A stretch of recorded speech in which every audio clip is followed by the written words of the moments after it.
All right, we have here section 10.1, points, lines, planes, and angles. And I am going to move this out of the way. There we go.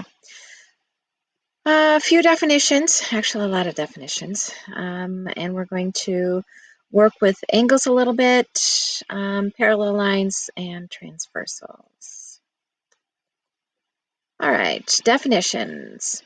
So we have a point, which is represented by a dot. It has no length, width, or thickness.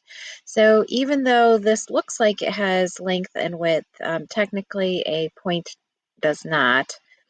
A line connects two points, and it also has no thickness. It does have infinite length, okay, arrows on both sides. A plane is a flat surface. Think of a piece of paper that goes on forever and ever and ever. No thickness, no boundaries. A line may be named using any two of its points. A half line is not something I've ever talked about before. It's similar to a ray. You guys are probably familiar with rays. A half line is similar to a ray, but the end point is not actually included, where with a ray it is. So that's the difference between a half line and a ray. And then a line segment is a portion of a line that has two different endpoints. These are some examples. All right, so you see this first example here on the left, right here. This is an example of a line. We would name this line AB, and the symbol, we would put an A and a B and then put a line on top of it with arrows on either end. We could also name it BA. The order does not matter. This is a half line. With half lines, the order does matter. We are going to list the end knot point first. And notice there's this open circle. An open circle means that the point is not included. All right, so with half lines and with rays, you have to start with the end point right here when you're naming it. And you would put above it, you would put it just like it looks right there. Ray, and that would be a closed circle. So you would have ray A, B, and then a line segment has endpoints on both ends, right? Like that. And this one, it doesn't matter which order you name it. You can name it AB or BA. Either one is fine.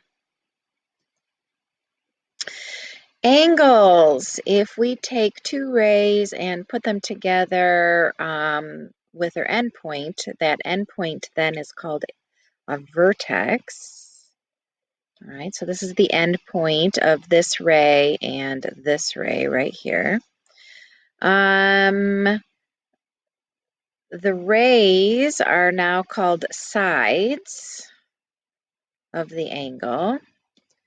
When we name an angle, we use this symbol right here to indicate that it's an angle.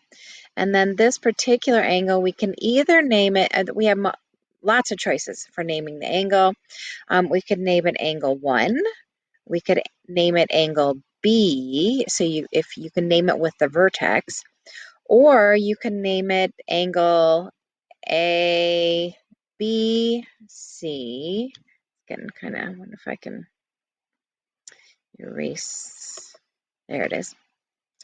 Angle A, B, C. But when you're naming with 3 letters, you do have to put the vertex in the middle.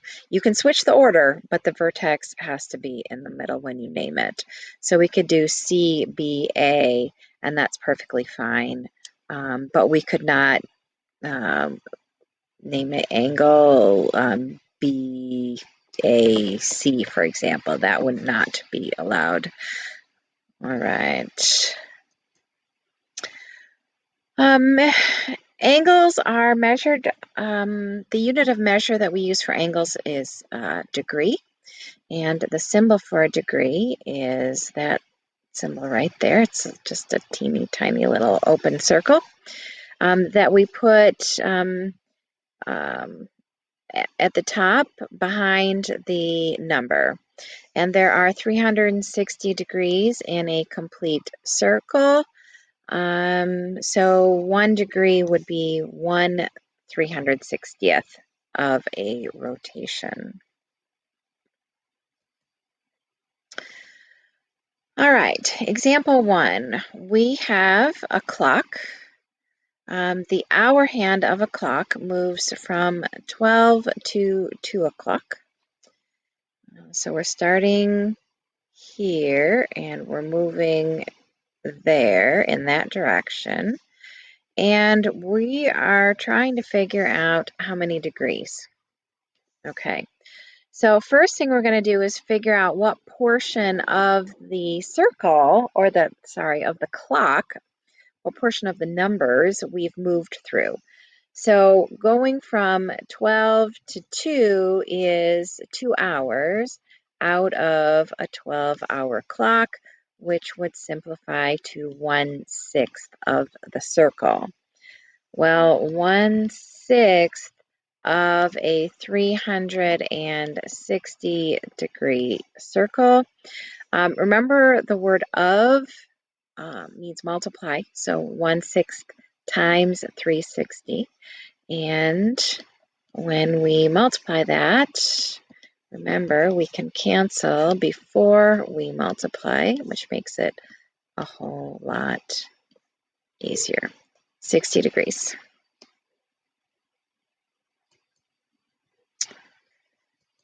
All right.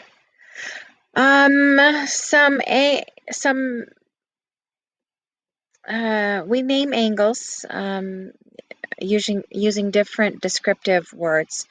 We talk about an acute and acute angle, which is smaller than 90 degrees. A right angle is exactly 90 degrees. Obtuse is more than 90 degrees, but it is going to be less than 180. And a straight angle is exactly 180 degrees. A straight angle looks a lot like a line. It's going to be like that. And here is my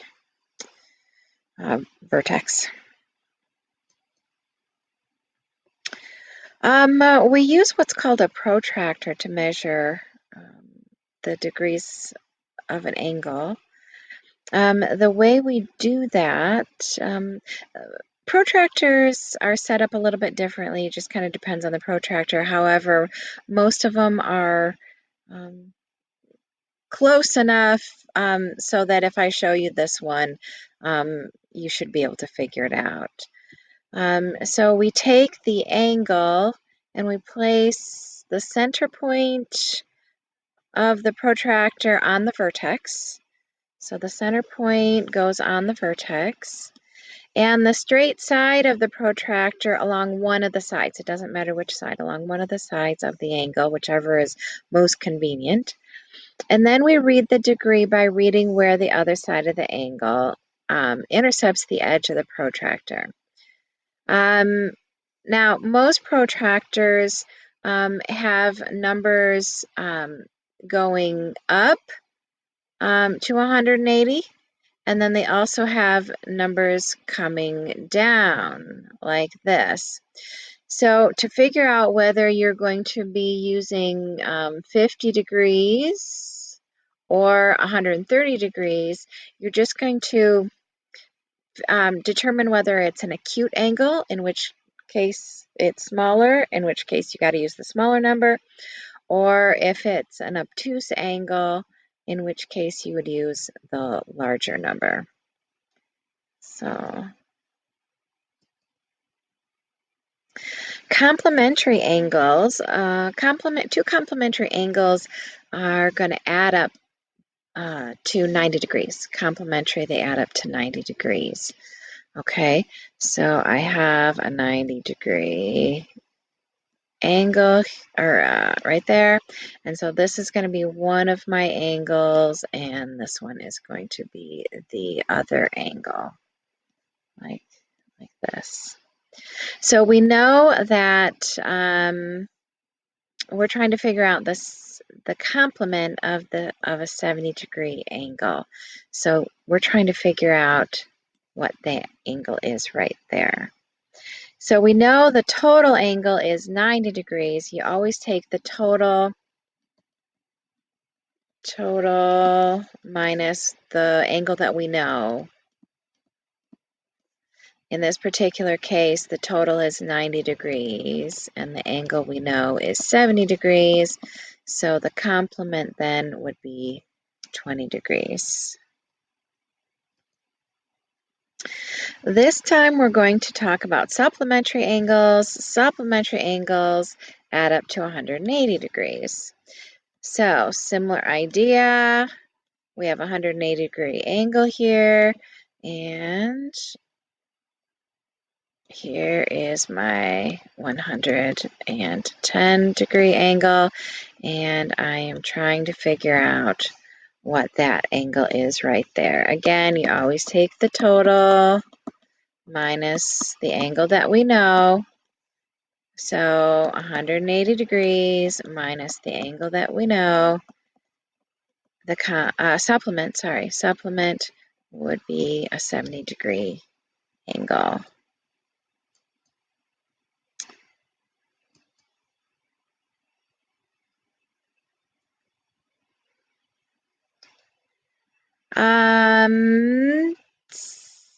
Same idea. So this little box tells us we have a 90-degree angle, which means that those two angles are complements of each other.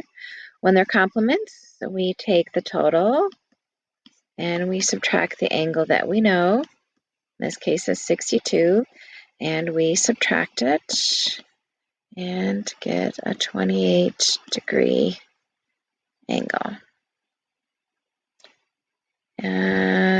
Just verifying that I got the right angle there. DBC, so DBC is DBC. Yep, I got the right angle. So this one would be 28 degrees.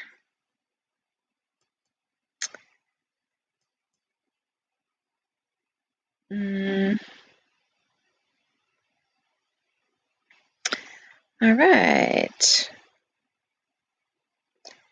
So angle ABD, that's this one right here, is 66 degrees greater than DBC. So we don't know what this one is, and we don't know what this one is either, but they did describe it.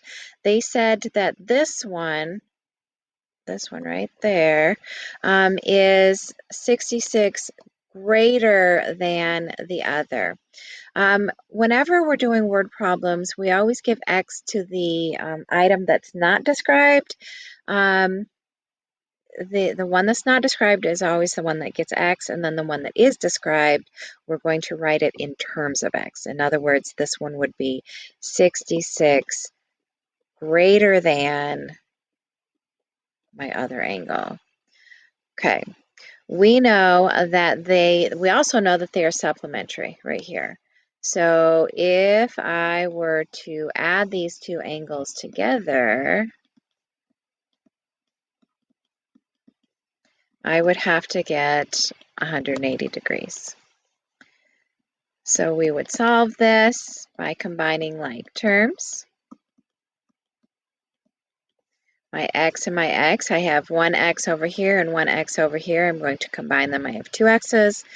And then I need to get my 66 on the other side. The opposite of add 66 is subtract. Oh, I don't know if I can do this in my head. 4, 1, I hope it's 114. And then the opposite of multiply by 2 is divide by 2. And I get, I'm going to say 57. It does say find the measure of each angle. So the x is equal to 57, but we haven't found out what this angle is over here. So we're going to take our 66, and we're going to add our x. Our x was 57. We're going to add those together. That should be a 7.